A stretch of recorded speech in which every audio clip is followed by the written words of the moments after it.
Hey folks, it's Ben. I'm here with a cool little hack that we're going to be doing here tonight. We have an Anova Sous Vide cooker, and so that's a hot water bath cooker in here. We've got mine right here, and we have been using a clear plastic container for it.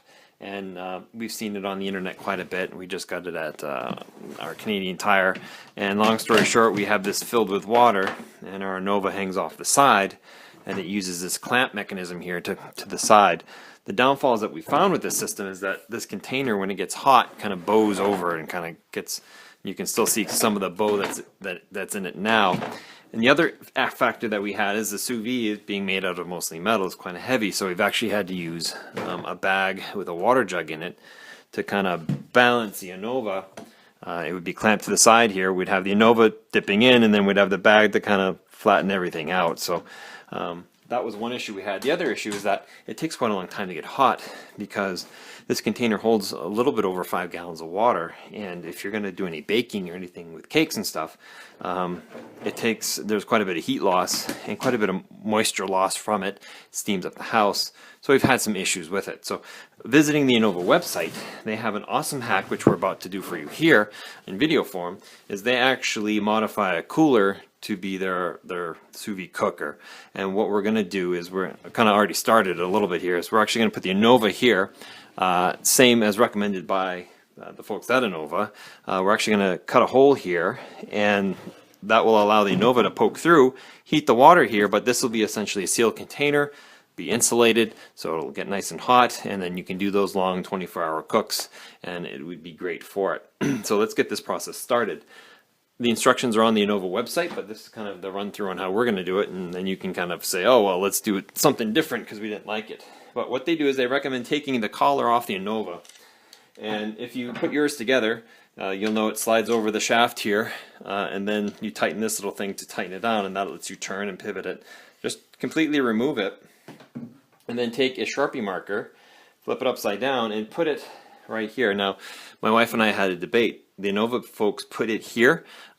We typically put it over on the corner here, but we're going to go with the center because that's what they've done, and it seems like it's still a good way to get water, especially if you have it shooting this way, to get it around and keep all the water to the same temperature inside. So now I've got this hole here.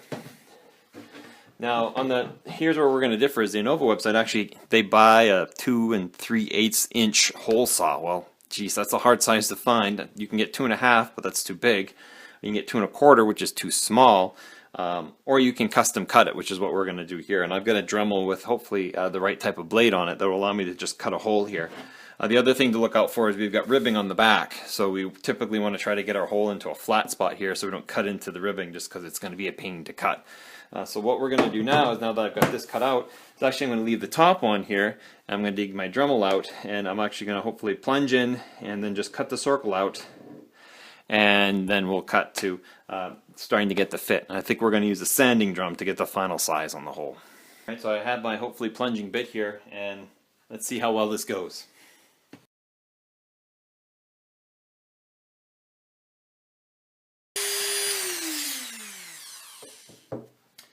So I probably sped that part of the video up for the edit, but that went pretty well. But there were a few places where my bit kind of just got a little crazy, made a little dent there.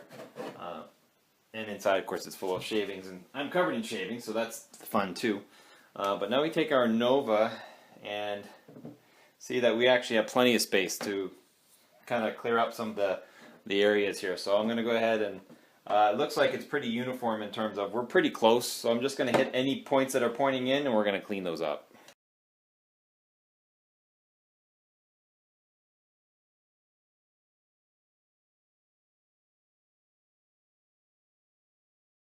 Awesome. So I got a little bit of a hole there, unfortunately, so I might use some hot glue. Actually, the way this design is, I might want to put a little hot glue on the entire inside here just to plug the hole for the cavern, but my hole is pretty good now, so I'm going to hit it with some light sandpaper just to smooth the hole and rough edges out, and then we'll revisit that. Now you can tell by the inside we're really close to the edge here. So it'll look good on the outside, but if I had my choice, I'd probably move it over maybe 1/2 inch, keeping it in this plate, but keeping it off the edge there. I don't think we're having any issues, but for those of you who are watching the video ahead of time, something to look out for.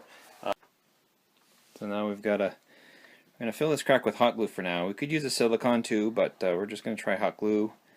And of course, if it doesn't work, we can always pick it out. But we want to kind of seal that compartment from gross water getting in there and such. So I asked the wife if she had any hot glue. Of course, she's like, "Of course I do, silly." So we'll do the loop there. Plus, it also, we don't need the grip for it, but it'll give it a little bit of grip on the sous vide as well. And fill in that little hole I have. Maybe keep the water out, the moisture coming from the tank.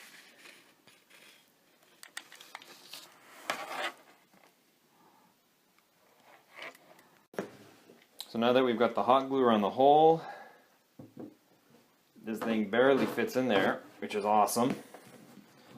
So now our Anova makes a nice tight seal in the cooler, so that's cool.